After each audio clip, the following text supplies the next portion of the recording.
Isn't it important at this critical time in history that you send a very clear signal to Iran that if they attack, launch a major attack on Israel and or its proxies, U.S. military will attack Iran? Don't you need to send a clear signal about what Iran, if they do it, if they cross it, you will attack them? I think we are sending an extremely clear signal, which is that we are going to support the defense of Israel as evidenced by the capabilities that, one, we already retain in the region, and two, the additional capabilities that we're flowing into the CENTCOM and EUCOM AOR.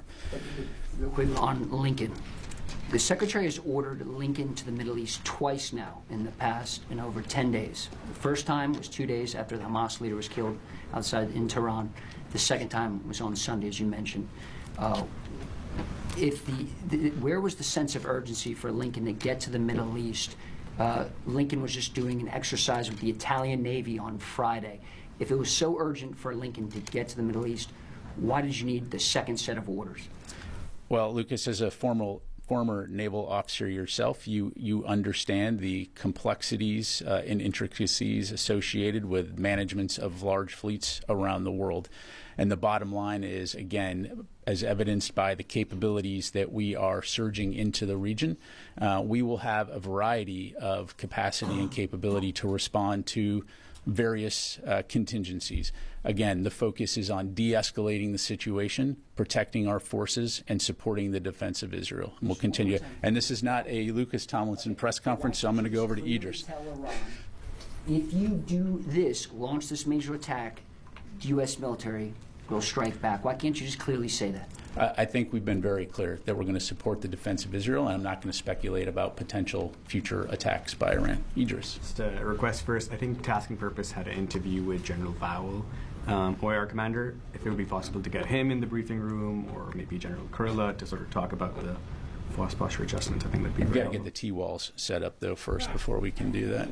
So, yeah. Just on the Lincoln, though, was there a written order given to the crew of the Lincoln regarding the latest ordering or accelerating?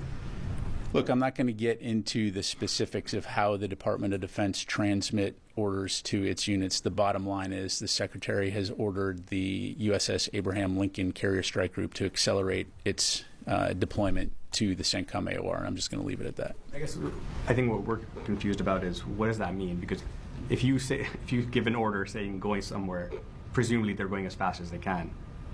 And what it sounds like is maybe this was more public messaging than an actual legitimate military order.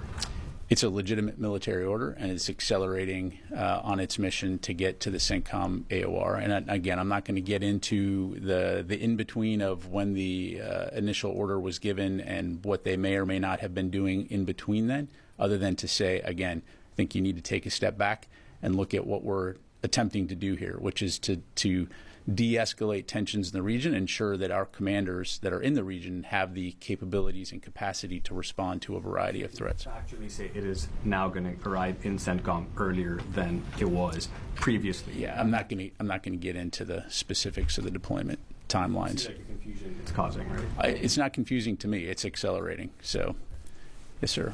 Thank you, General.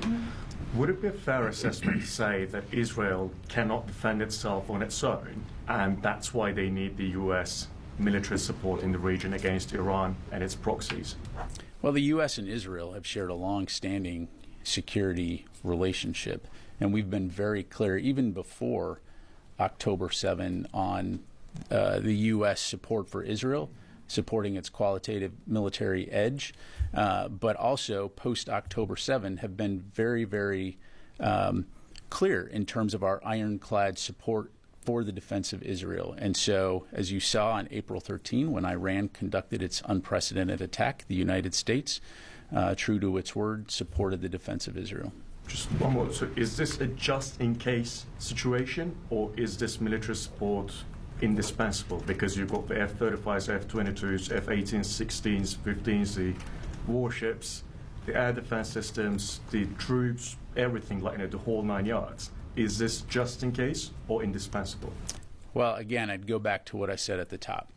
And I think it's important not to look at the individual parts, but look at what it is that we're trying to do here, which is deter a wider regional conflict, prevent a regional war in a very tense Middle East, with Iran threatening to retaliate and to use potentially overwhelming force. And we, again, have been very clear in our commitment to aid in the defense of Israel. No one wants to see escalation. No one wants to see a wider regional conflict. So, hopefully we don't find ourselves in a situation of having to employ those capabilities. But if we need to in the defense of Israel, we will. And so just leave it there. Charlie. Yes, whatever term we want to use in terms of accelerating, it's still going to take a while, 7 to 10 days. I know you want to talk about timelines, but perhaps more urgently, and something that's already in the neighborhood, is the submarine. The fact that it was announced, what does it bring to this fight? It's a nuclear-powered guided missile submarine. Provides, again, additional capabilities to the commanders, the U.S. commanders in the region, in terms of not only supporting the defense of Israel, but also protecting our forces. And again, the message here is deterring potential aggression. It's not unprecedented that we will highlight the movement of submarines, but again, it's important to look at this in the context of the broader U.S. military force posture in the region, which is to help protect our forces, support the defense of Israel, and again, deter aggression and aim to de-escalate the situation. Capable of carrying as many as 175 Tomahawk cruise missiles? Look, the United States military is the most powerful in the world. We have these capabilities, and again, I'm not going to belabor the point, but the goal here is to de-escalate the situation and ensure that we can support the defense of Israel should we need to do that.